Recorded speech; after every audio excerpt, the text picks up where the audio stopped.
Biblical Marriage Part 2, God's Reasons. Continuing from Biblical Marriage Part 1, the Scriptural Evidence. What I want to do in this part is to divert a little from quoting scriptures, as I did a lot of that in Part 1, although I will be quoting some scriptures in this Part 2. I would like to be a bit like Paul and give my judgment on why I think God instituted the system he did, compared to the one the world, inclusive of Christian teachings, has adopted. I'm not going to go into the history or origins of today's practices as church service, the wedding ring, etc., as you can research that for yourself, though I shall do some history at the end of this video. Rings were not in the Bible, nor the only recognized marriage practice over the centuries. There was one of simply jumping over a broom, as an example. Rings and marriage certificates were for the rich as a sign of ownership and listing of property. Poor people simply had what was termed a poor person's wedding, but was actually like in the Bible. They married themselves. In Part 1 we studied, as the title suggested, a biblical marriage, which only God can prescribe.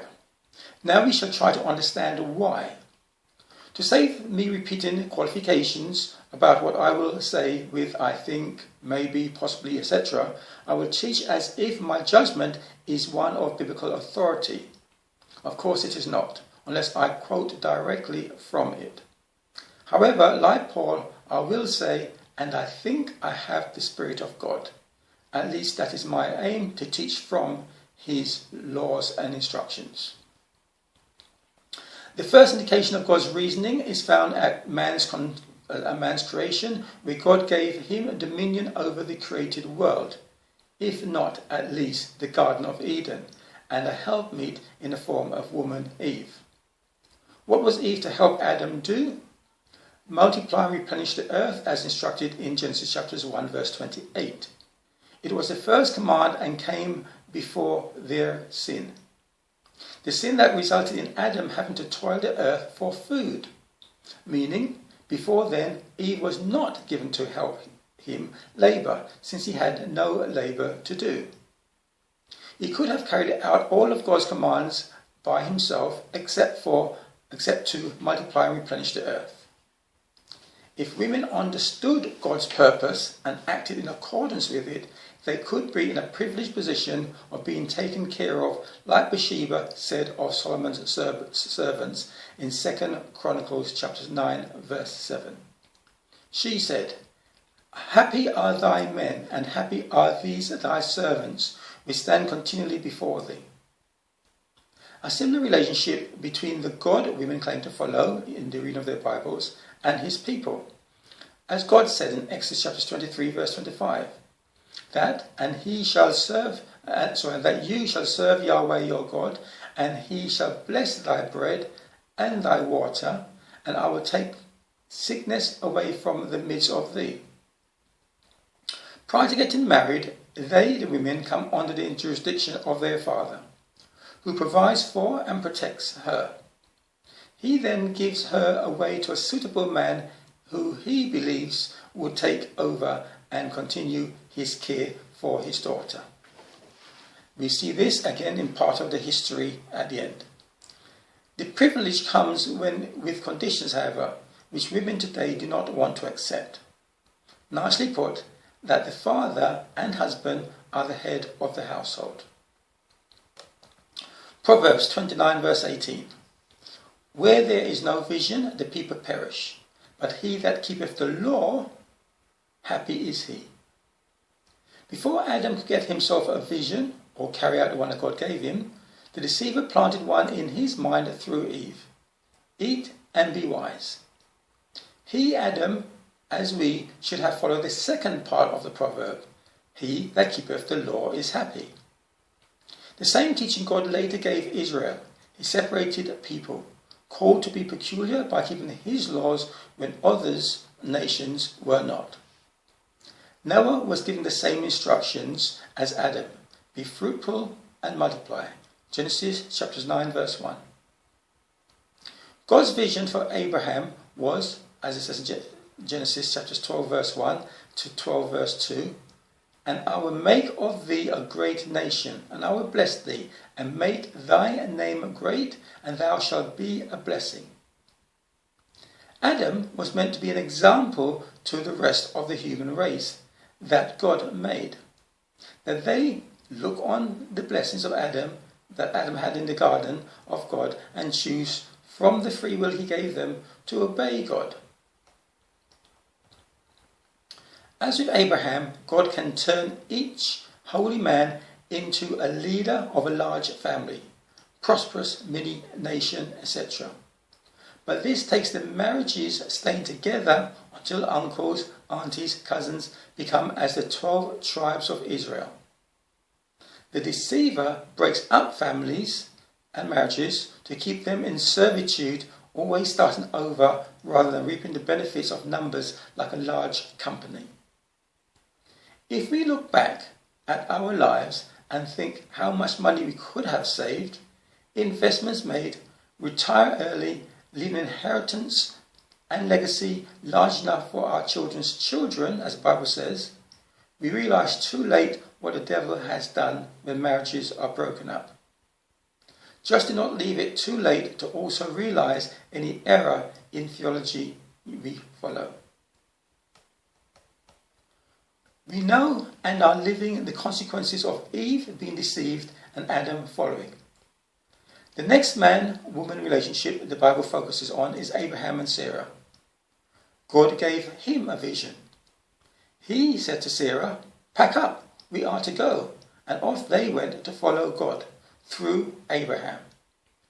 Even when Abraham, made bad decisions because of his obedience to God and hers to him, God protected him and his wife when she was in the premises of Pharaoh. That's when he told Sarah to say that she was his sister. To the extent that they came out wealthy, as did Isaac and Israel when they too went into Egypt. Or Israel, Jacob went to Laban. In the context of their relationship, we hear of Sarah, she wanted to please her husband. In chapter 16, she may have thought her duty as a wife was to bear a heir for Abraham so that his name does not cease when he dies. A concept we saw in part 1, when a brother dies and leaves no heir. She, Sarah, wanted to please him, and in return he pleased her when she made a request in Genesis chapter 16 verse 6. It says, "But Abraham said unto Sarai, Behold, thy maid is in thy hand. Do to her as it pleaseth thee." And when Sarah dealt hardly with her, she fled from her face. Abraham showed love to Sarah because she showed love in the form of respect for him. Similarly, how we are to show love for God. This is why Paul was able to advise in 1 Corinthians chapter 7 verse 34, there is a difference also between a wife and a virgin. The unmarried woman cared for the things of the Lord, that she may be holy both in body and in spirit. But she that is married cared for the things of the world, how she may please her husband. Rather than deny self, as advised in Corinthians 7 verse 4 to 5, the mindset today is, if I do not get and am not happy, I walk away. 1 Corinthians 7 verse 4, the wife hath not power of her own body, but the husband. And likewise also the husband hath not power over his own body, but the wife. Defraud you not one another. Defraud you not one the other, except it be with consent for a time, that you may give yourselves for fasting and prayer, and come together again, that Satan tempt you not for your incontinency. Abraham went on to be a wealthy man through God's blessings. Wherever land he set his foot, it prospered, all because, as Genesis 26 verse 5 says, because Abraham obeyed my voice and kept my charge, my commandments, my statutes, and my laws. And had a wife, this is my speech now, and had a wife as a virtuous woman in Proverbs 31 verse 10.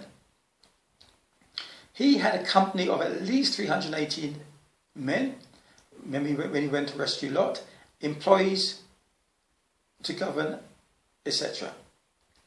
A big enterprise, but he knew for a man to be successful by God's means, he must also have a godly wife. To that end, he sent his servant to get such a wife for his son Isaac, who married Rebekah. I remember reading or hearing something about Barack Obama, the former president of the United States, and Michelle, the first lady, in his autobiography. If I remember it correctly, it was they went to a restaurant and saw an old boyfriend of Michelle who was a chef. Barack may have asked a question like, how would she have felt being the wife of a chef? She replied, he would not have become a chef but president. That could be seen as whether he liked it or not. An ex-girlfriend of Barack said he wanted to be president even from a young age. So both Barack and Michelle shared the same vision.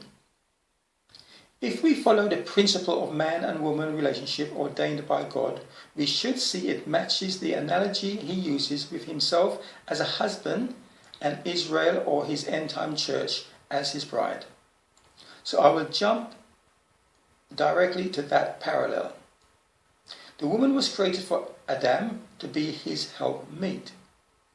Israel was created to be God's helpmeet in showing his mercy and salvation to the world. God asked Israel to choose him, not because he was shiny like the gold idols, strong like the pillars of the buildings, or far away like the host of heaven, but based on his record of the plagues, and that was he was near, practical, and cared. It was not based on physical looks, handsome appearance, or anything physical, obviously the plagues excluded. They could not see him. When he directs us to pardon us, if he so does, he gives the same directive. See, they can provide and are godly. Today, many choose their partners for outer appearance rather than sound principle.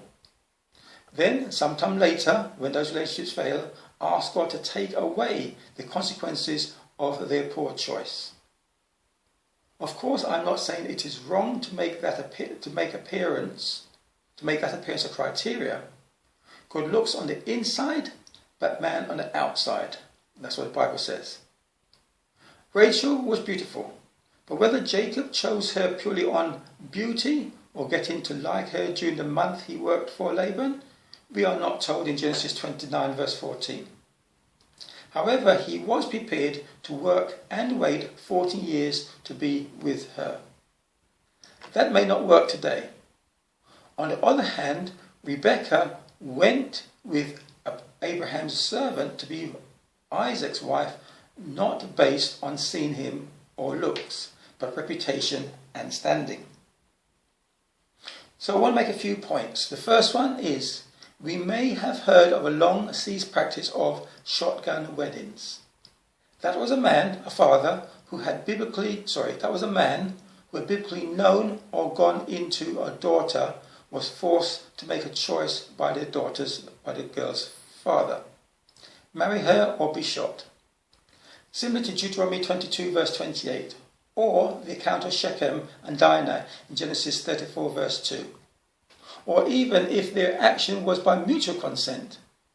In other words, the act was seen as a reason for her to become the man's wife, similar to God's laws. Second point, the father today also gives away his daughter, similar to the Bible teaching, and again we see this in the history, i.e. as with Isaac and Rebekah, or Jacob and Laban's daughters. I did cover some of this in part 1, but I'll just give you a couple of verses here. Exodus 2 verse 21. And Moses was content to dwell with the man, and he gave Moses Zipporah his daughter. Deuteronomy 22 verse 16. And the damsel's father shall say unto the elders, I gave my daughter unto this man to wife, and he hateth her. Third point, To prevent such mutual consent acts, couples had chaperones when being together. If the act still took place and became known, it was frowned upon by the whole society. I think even to the extent one lost their right to be king or hold any authoritative position. How far we have come, all in the deception of progress, equality and women's liberation, promotion and free distribution of contraceptives, etc., all encouraging promiscuity as fun. Fourth point. Some kind of deterrent is being tried in the effort to save government's money. If the father of the child can be proven, maintenance is seized from them rather than the government have to support the mother and child. It is not a moral decision to prevent pregnancies, but a financial one. Fifth point. I mentioned in part 1, but I think it is worth mentioning again. With God's way, there is no sexually transmitted disease nor health expenditure on it, as every woman a man goes into would be a virgin, excluding those taken in war. I know in at least one case all women who was not a virgin were killed, but I cannot remember if this applies to all cases. Actually, I think it does. That was the law of God. Again, we shall cover this sexually transmitted disease in a short video at the end of this part 2. Point number 6. In Numbers chapter 5, God outlined a remedy for a husband's spirit of jealousy. Today, with the concept of cheating, as the world calls it, if a man suspects his girlfriend or wife seen another man and asks her not to go out, in case that's where she's going, the world labels it as controlling. 7th point. There's only one scripture advising a deacon to have one wife. 1 Timothy chapter 3 verse 12, let the deacons be the husbands of one wife, ruling their children and their own houses well. The word deacon mainly only appears in these few verses of advice from Paul to Timothy, and there is no Hebrew equivalent of the deacon of the word in Hebrew Bible system. Paul was of the Jewish system, what we call Jewish system, which only had rabbis and Levite priests. Here, deacon is used in the terms of a helper in the church. Why is the instruction only given in respect of helpers in the church and not those running the church or others? I do not know. In Ephesians 4 verse 11, Paul lists other members of the congregations. Ephesians 4 verse 10 reads, and he that descended is the same also that ascended up far above all heavens, that he might fill all things. Verse 11, and he gave some apostles and some prophets and some evangelists and some pastors and some teachers, for the perfecting of the saints, for the work of the ministry, for the edifying of the body of Christ. So here we see other positions. The he being Messiah who gave these positions up, apparently, and who speaks on behalf of God. Yet the ones who the he chose are not the ones said to have one wife, only the deacons who are chosen by the people. So why only the deacons, the helper, the lesser of the group of positions?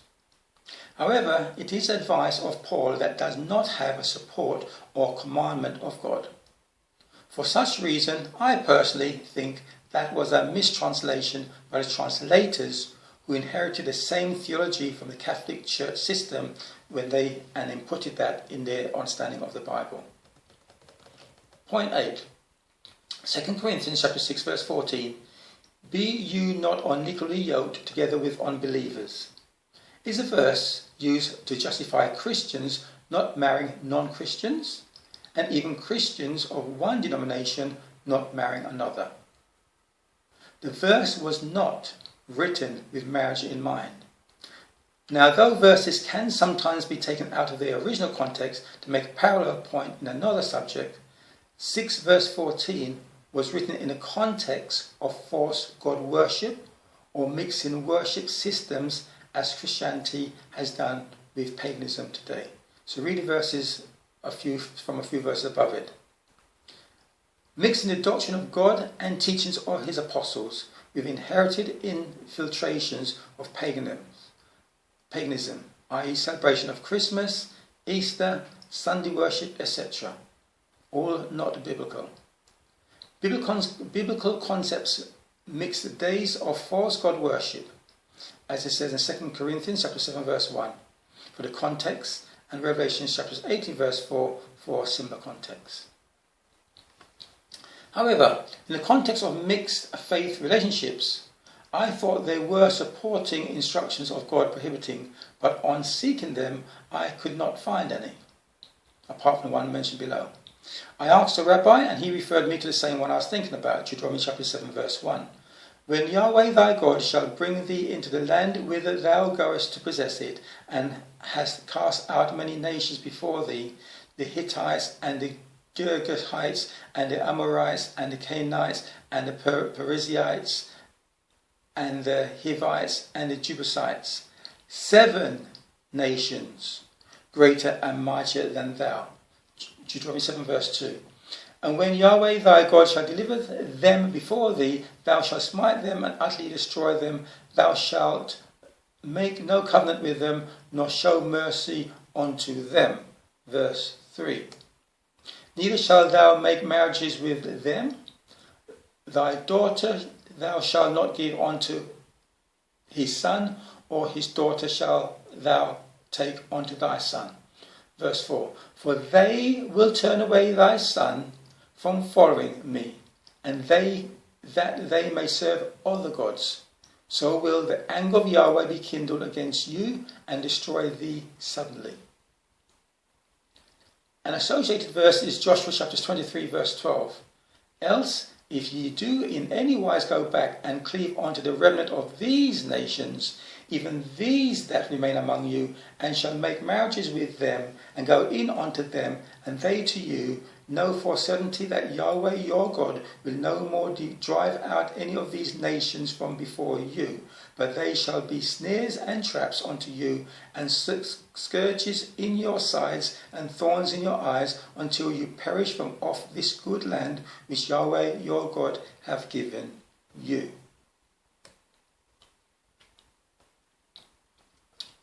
I'm not sure if these verses apply to all other nations, except in the context of the risk of Deuteronomy 7 verse 4, for they will turn away thy son from following me.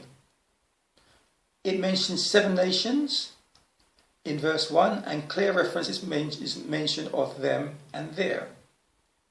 Joshua says, go back, remnant of these nations.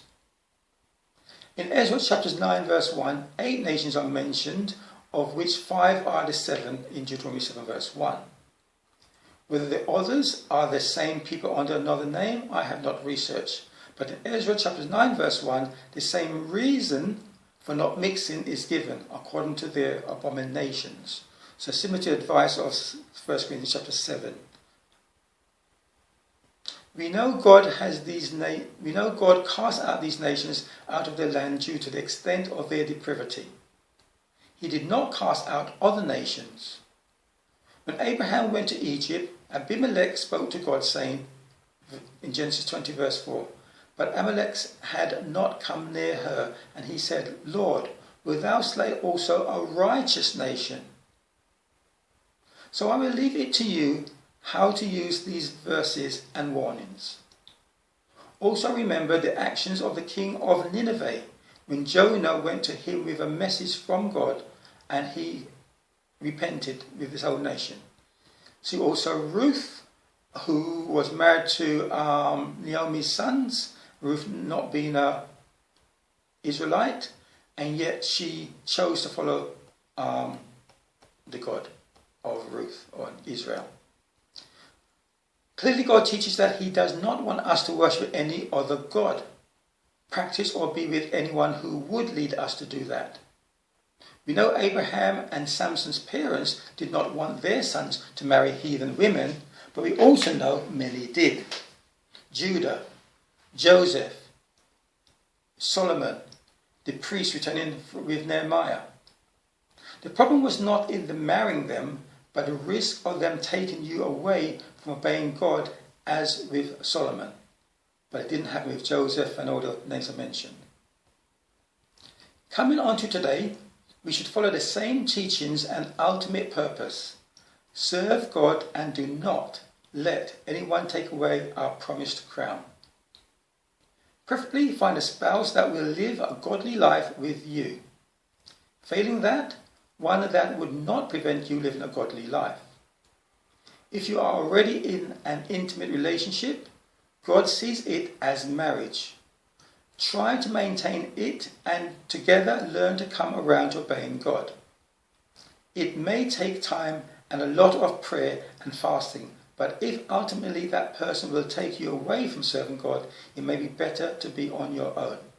Now, you do know many non-Christians came from a life of, many Christians of today, or Sikhs today, came from a life and relationship from being non-Christian, but from being people of the world. So people can change. The verse is not to be used to prevent inter-Christian denomination, talk about 1 Corinthians chapter 7, marriages, if both persons truly desire to serve God by studying and learning. Together, they should find the right way to serve in spirit and truth, which may not be in either of the denominations in which they presently are. There are many successful marriages that fit the above criteria, as well as many failed ones where persons were of the same faith and doctrine. For women, I would advise marrying a good husband, Christian or not. You can practice your faith on your own. It is better than marrying a Christian man who is a bad husband. 9th point, out of wedlock abortions. Many baby fetuses are aborted every year because of the stigma of becoming pregnant before a church wedding or marriage piece of paper. That is a story in itself. How does God feel about such deaths under a Christian banner with his name and teachings? Many times the same couple go on to have more children, with the only difference being the others came after the world's wedding criteria or with another partner.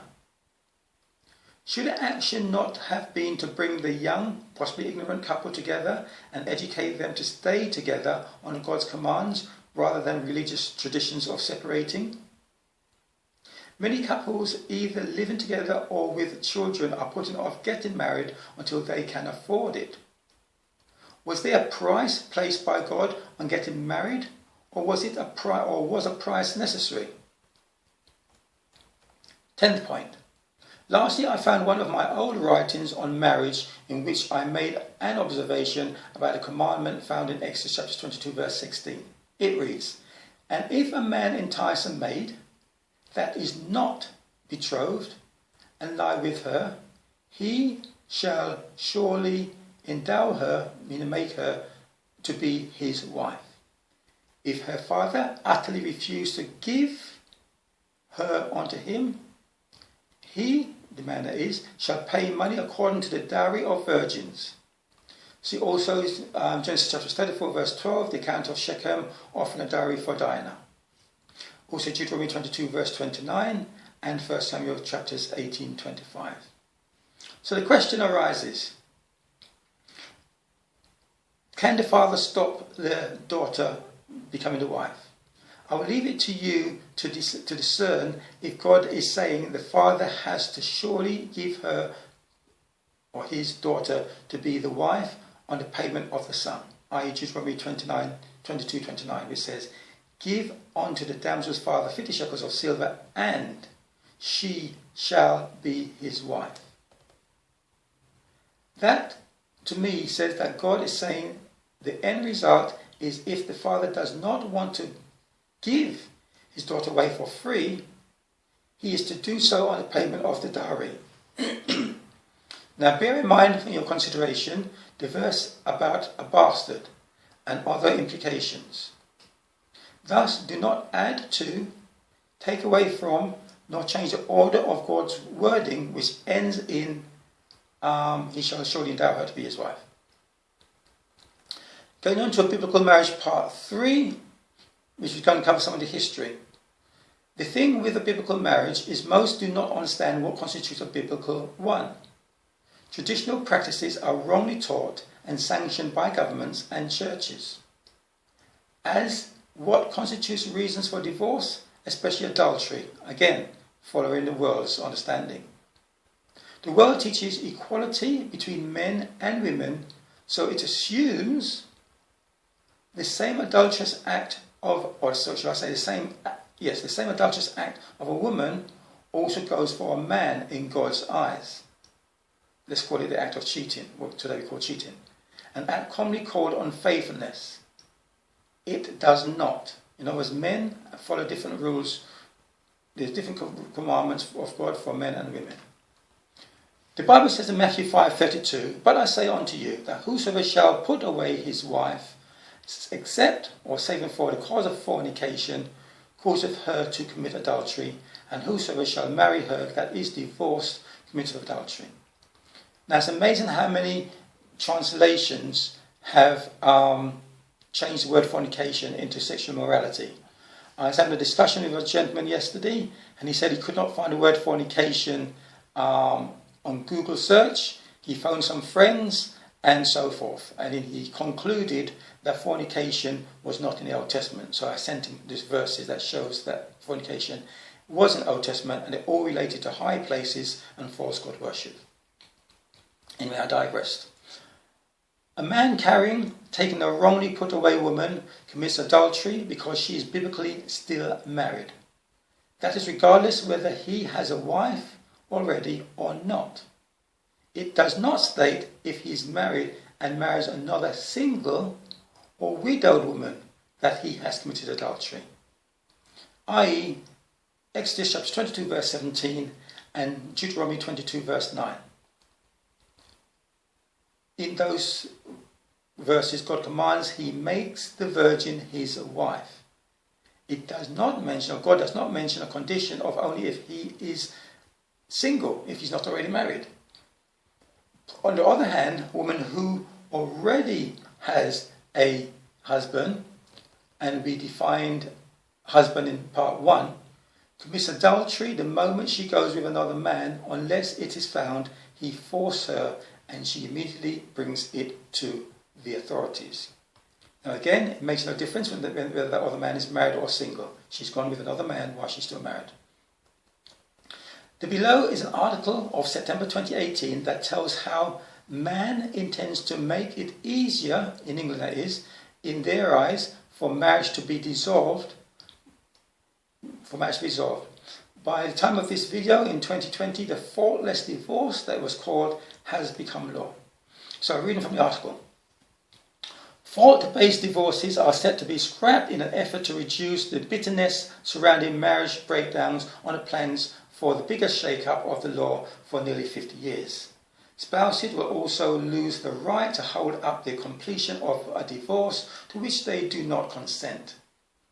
The proposals follow years of warning that existing legislation leads to needlessly painful and destructive breakups, increasing the distress for parting couples and their children.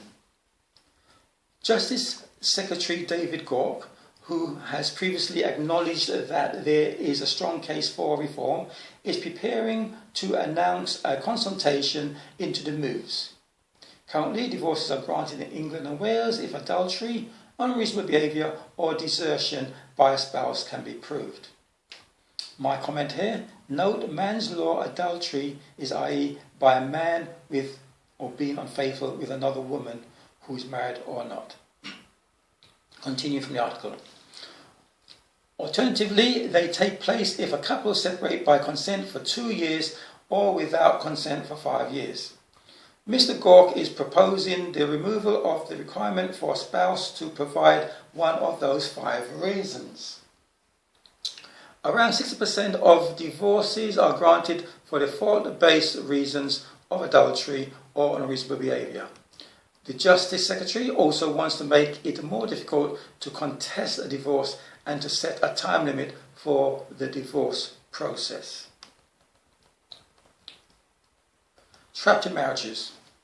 The divorce laws came under fresh scrutiny in July when the Supreme Court refused to allow a Worcester woman named Tanya Owens a divorce from her husband of 40 years.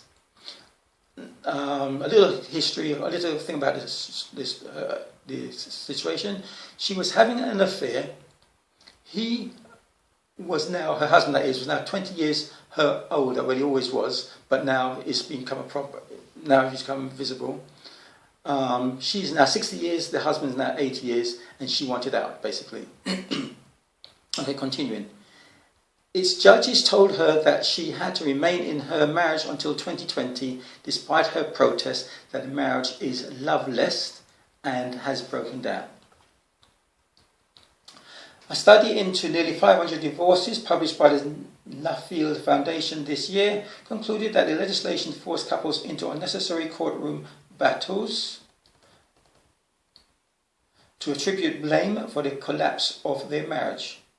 It found that many defended cases are triggered by the law itself, which is out of step with most other jurisdictions in Europe and North America.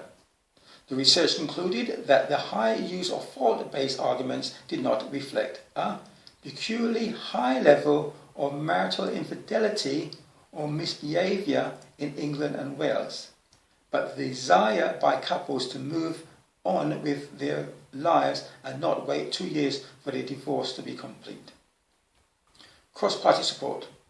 The Ministry of Justice refused to comment on Mr. Gawke's plans, but Labour said it was fully committed to introducing a non-fault proceedings. Richard Burgon, the Shadow Justice Secretary, said, "Instead of yet another consultation, the Conservatives should get on with changing our divorce laws so that they are fit for the 21st century."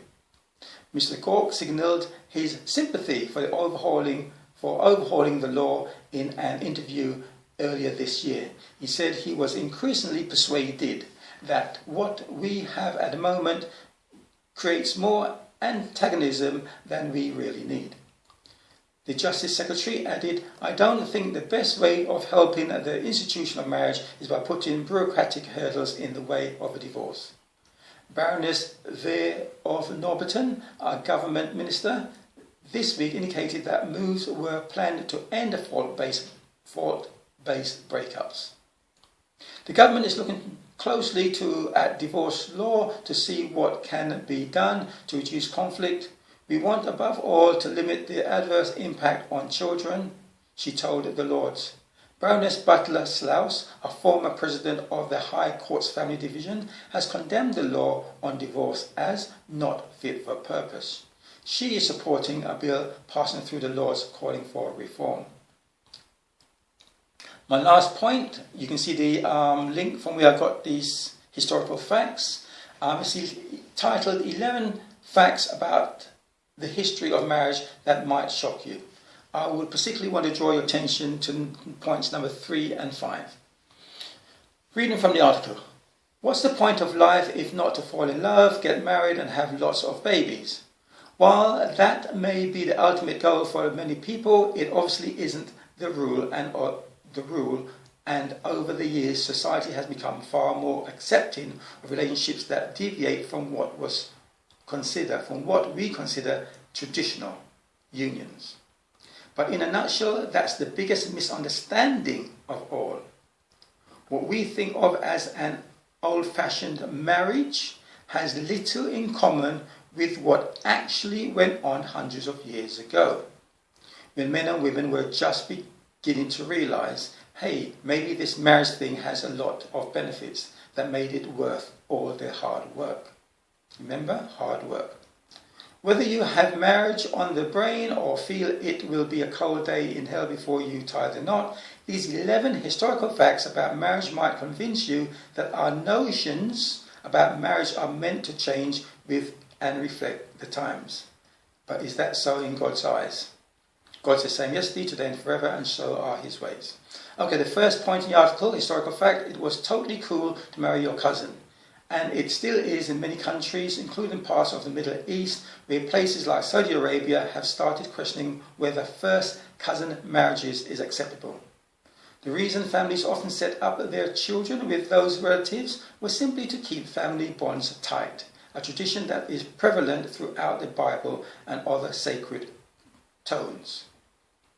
My comment, is this how sons of Noah repopulated the world with cousins and so on? Second point, parents sometimes arrange marriages between their kids and dead people. You think your dad has unusual taste in marriage partners? Try being set up with the deceased spirit of a child within the same family or clan, in an effort to, again, strengthen family ties. While the norm hundreds of years ago was for children to leave their future love life to their parents and hope they were lucky enough to exchange vows with someone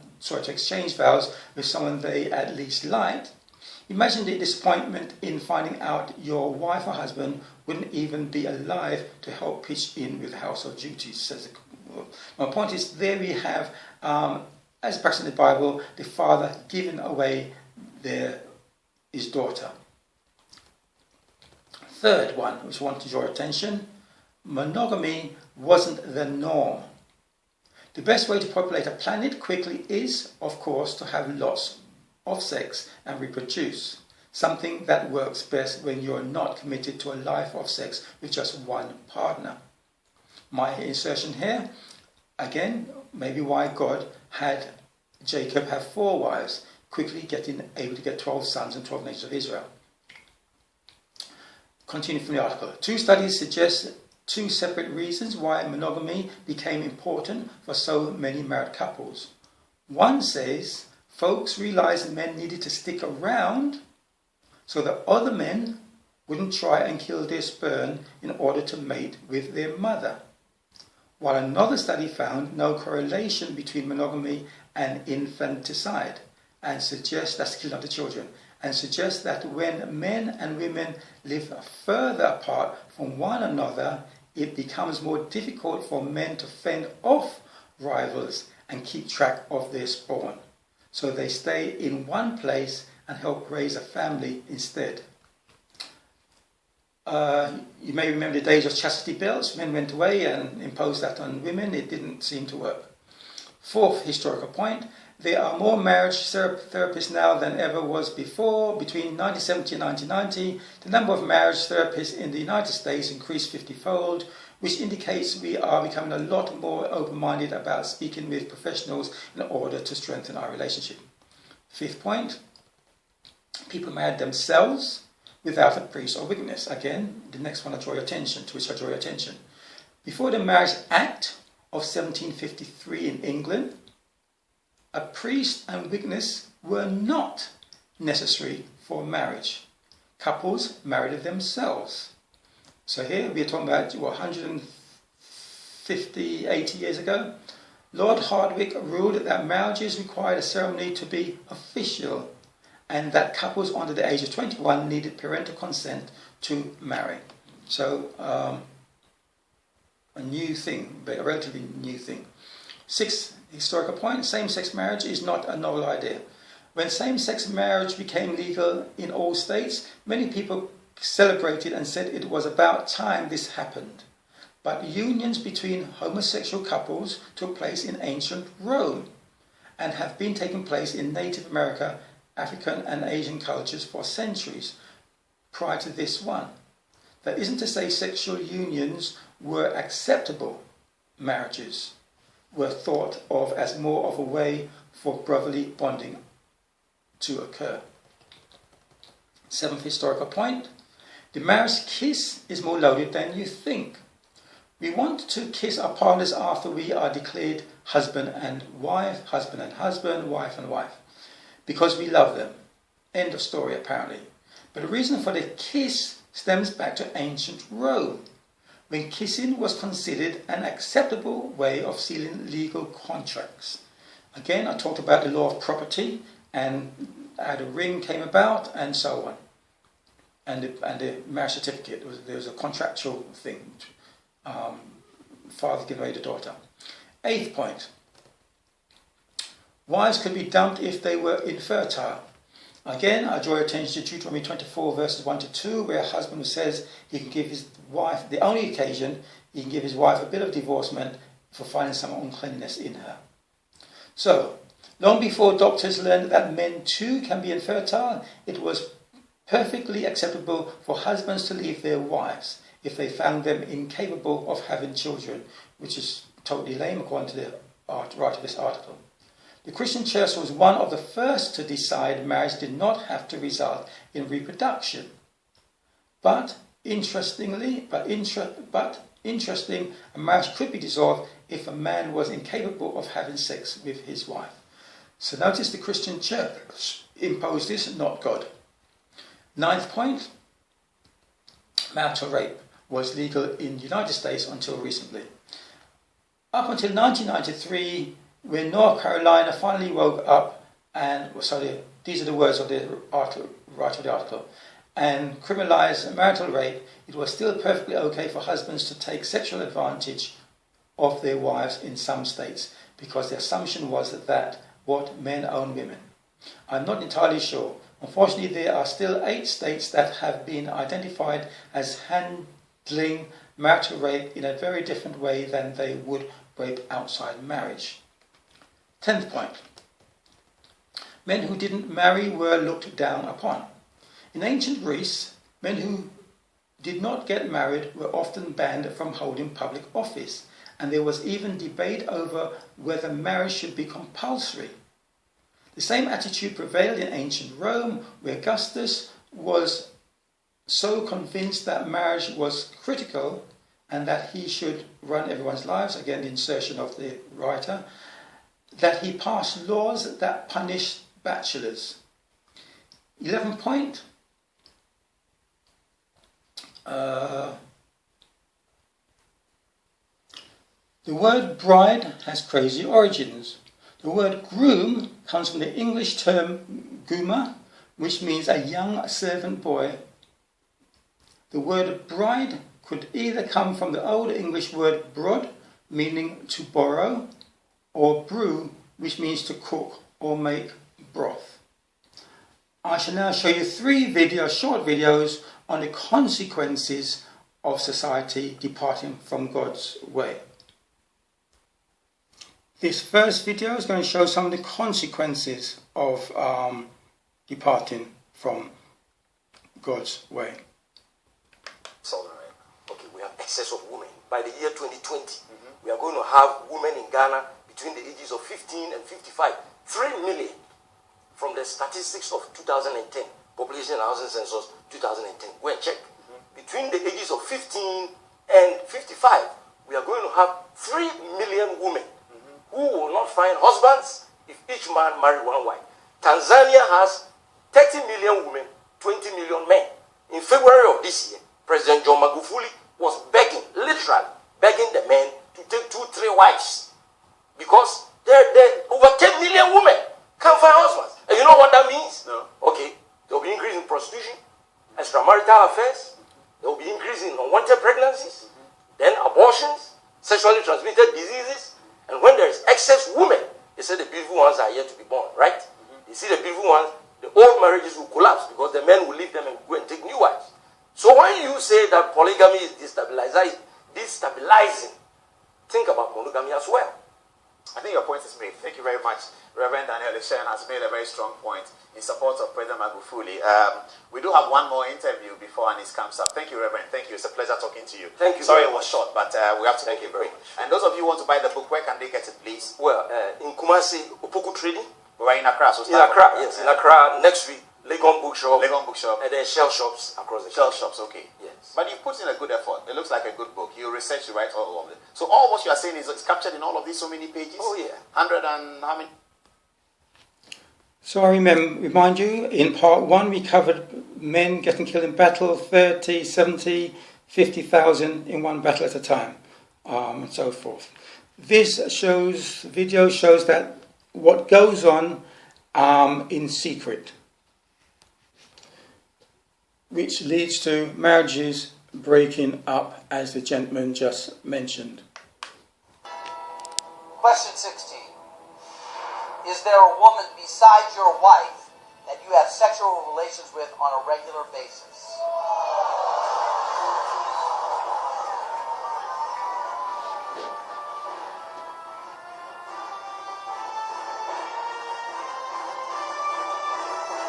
The moment of truth will continue.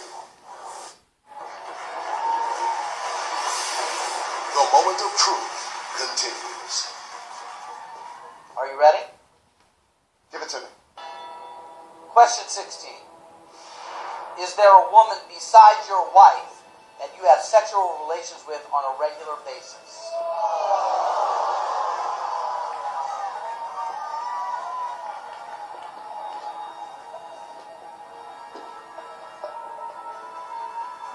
Let me read it again.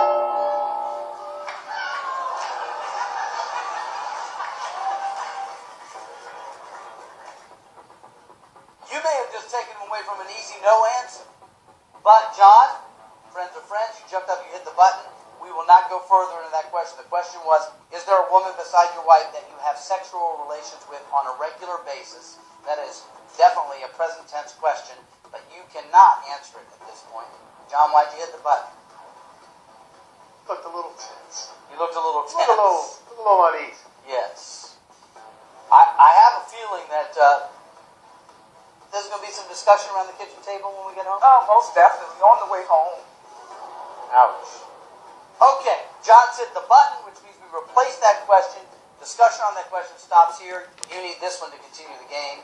If you can answer truthfully, you're on your way to $200,000. This is the new question 16. Do you think you deserve to be married to a better woman?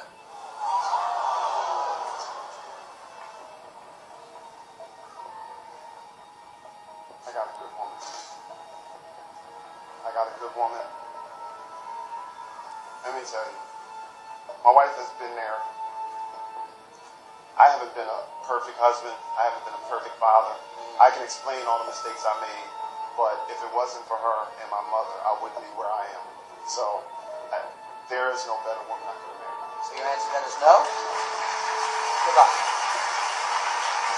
That answer is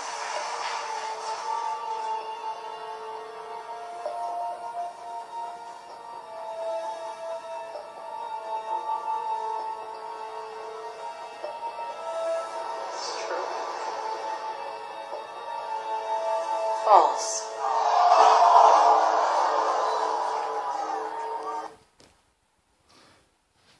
So in a way that shows men are having more than one partners anyway.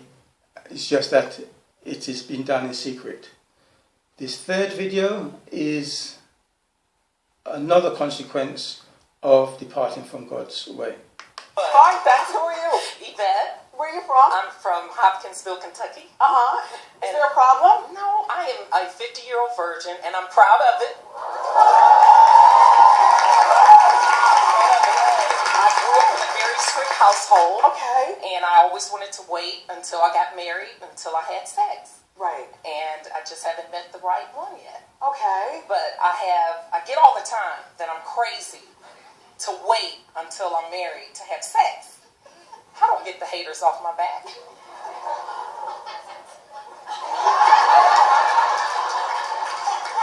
Well, all right. Are you dating now? No. Are you in love? Was. Have you ever fooled around? I made out like kissing. But you've never done anything Never. from the waist below? Correct. In your life? In my life. To God be the glory. I'm not judging Yes. because I appreciate the So in the last video we had an attractive woman in her 50s waiting till she's married to have sex, as if they are separate things according to her Christian upbringing. To her, the marriage is a piece of paper or maybe a church ceremony. Things that we covered in part 1 that are not so much in the Bible. Has she ever been in love? She has been in love once, she claims, and for whatever reason that didn't happen. Maybe because I say she had her views and the person had his views. But she's reached a stage in her mature life where she's childless, not replenishing the earth as God instructed, and maybe it'll get to her old age, possibly whether she gets ill or not, with no one to look after her. All consequences of following the traditional belief of what makes up a marriage. She could have got married God's way, and if that did not work out, as Paul says in Corinthians 7, leave a bad husband and remain on her own. That way, she may be in no worse position than she is in now. She may be in a better position because she may have children to look after her in her old age or give her a more better life and so forth. So she may end up in a worse position following the traditions of men rather than the commandments of God. I leave that to you. Shalom, I hope you enjoyed our studies. God bless you.